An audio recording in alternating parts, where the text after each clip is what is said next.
Hi, my name's Ben Curry. We are solar installers and electricians based in Derby. Our company is Electrical Innovations.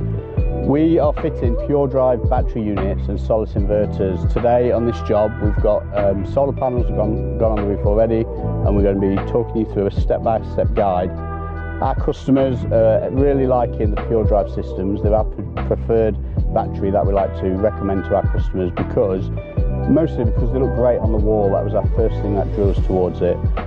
They've got all the features that you need from a battery storage unit, and they look fantastic when they're fitted. So let's get into the install. I can show you a step-by-step guide on how it all goes together and how we can fit the 3 battery units with the Solis inverter. To install the batteries, all you need is a drill, spirit level and screwdriver.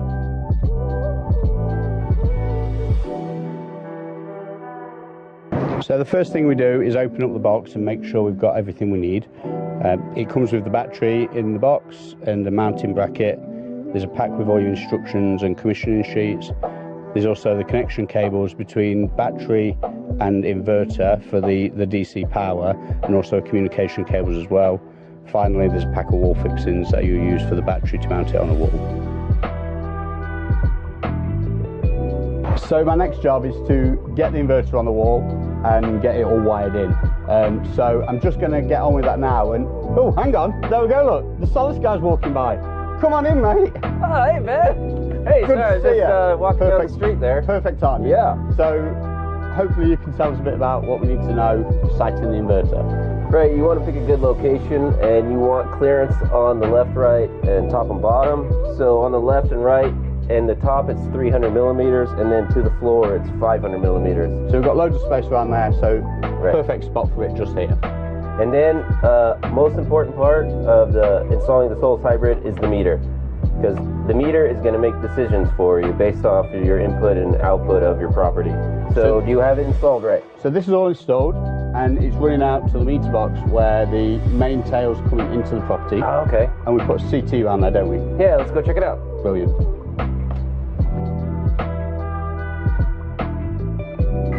So we're out of the meter box now. This is the CT clamp that comes with the Solis inverter. It's labelled up, it says house and grid, and there's an arrow. So the idea is you'll position this so the house is on this side and it's pointing towards the grid. So in the case of a meter box like this, your grid is your main incoming supply. So here for us, we've got the live tail, which is coming out of the isolator switch, and you can see these tails here going to the meter and then to the main supply to the property. So this live tail, if we position it this way, the house is this side, it's going to our Henley block and then into the consumer units. The grid is this side, so that's the right way round. Now, you have to make sure this is properly fitted like that, because if that's slightly open, just even a little bit like this, it's not going to read properly, from experience. So you've got that there, house and grid, that's the right way round. These cables are pre-wired, you've got ferrules on the other end. You shouldn't shorten this or extend it. So this pre-wired section is what you've got to work with. If you've got a distance problem, so this is too far away, there are other meters you can use, but for this kit, this is your CT clamp, this is your cable that you keep the length of, and you wire it back to that energy meter we've just been looking at. So the next job is to get the inverter on the wall. Comes with a nice easy to fit bracket, goes on there somewhere. We're going to measure our clearances first, mark the holes and get that all fitted up. Then we can pop the inverter on and start adding the wiring to it.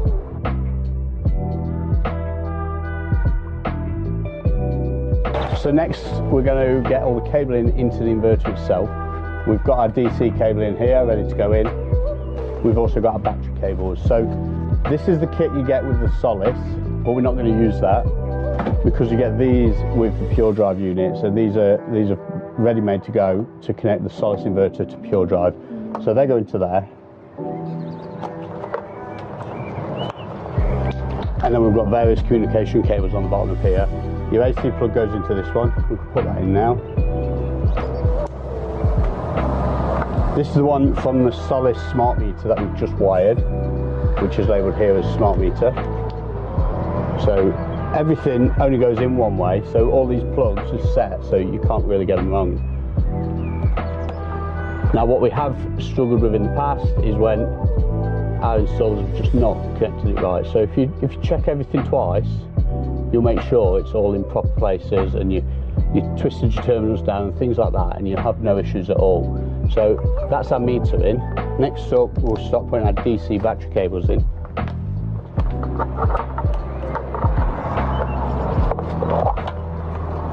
Now we use a bit of trunking on ours just to make it look neater and keep all the wiring hidden away, but you don't need to. It's all colour coded, clips in, nice and easy. And these cables will then go to your first battery unit. So if you've got one on site, these ends will just go straight to that battery. If you've got multiple ones, this will go to the first unit. You get two more cables. This one comes with the Solis, and this comes with the Puredrive. It's essentially the same thing. The cable does the same. It comes with different plugs on the end, and it's all labelled. So battery, Solis. Now, because we're fitting Puredrive batteries, for me, I'd always fit the Puredrive kit. However, if the inverter's going outside, you need the waterproof end on the inverter, so you have to fit the Solis one. Again, that's got the inverter on, that's got the waterproof end on one end, which is labelled up as inverter, and this one is labelled up to battery, but it's not waterproof. So just depending on which arrangement you've got, for us it's all inside, so we're just going to fit this one this way around.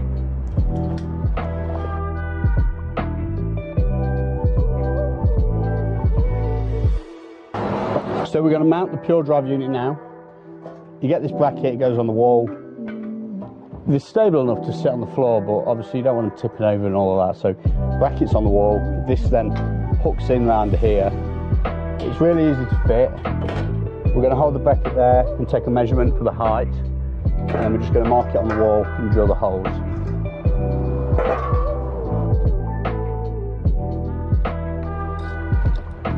So these are the bolts that come with the kit.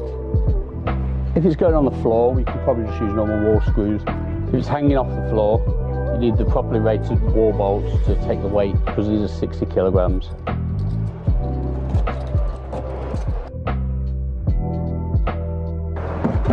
I normally just nip them up and then offer the inverter, the battery into place to make sure it fits. So the battery is ready to go on the wall. I've fitted the bracket. We just need to lift this. It weighs 60 kilograms, so usually two-person lift. So, oh, hang on. Puredrive guy, come on in, good to see you. Thanks for coming and helping. So we'll get this on the wall, yeah? Yep, let's do it.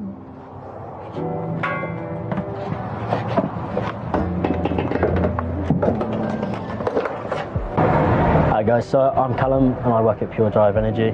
So here we have the 5 kWh module. On this specific install, we're going to be installing 2 more modules. So these guys, you know what installers love about us is it's super easy install. So it's just a couple of terminals on the top linking the DC power cables between the batteries. We also have the communication cables, but we'll talk more about that once we've got the other 2 batteries on the wall. So let's fast forward to once we've got the other 2 batteries on the wall.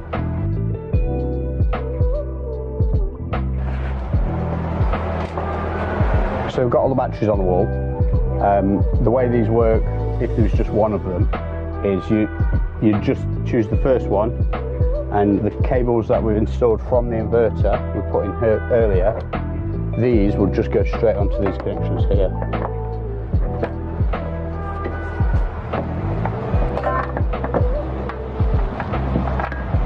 So from your down terminal on your first battery, you've got to put a standard RJ45 patch lead to the up of the next one over.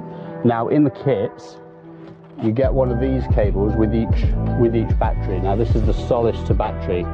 Now it is labelled Solis to battery. If you look in the terminal here, you can see that there's only actually 2 cores in it. So it's not a true data cable, it's just a 2-core cable. So you can't use this for the interconnection between the batteries. So from battery 1 to battery 2, and then battery 2 to battery 3, you'll be going in the down terminal again. So from battery 1 to battery 2, and then battery 2 to battery 3, you'll be going in the down terminal again, and you'll be going over and in the up terminal of the last one. Okay. Now these will hide under the covers, so you can keep them nice and short if you can. The battery kits all come with these connecting cables, and these do the job from the inverter to the first battery, but they also join your batteries together. Now you can lose all your slack down the back. There's plenty of space back there.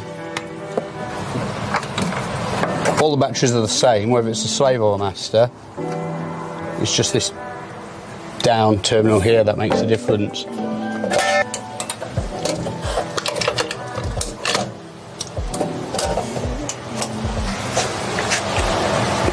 So that's all three systems on. The inverter's up and running. It's just waiting for the PV, and we're good to go. We'll get Travis back in now to explain the settings on the Solis inverter and how you set this up to run with the Puredrive batteries.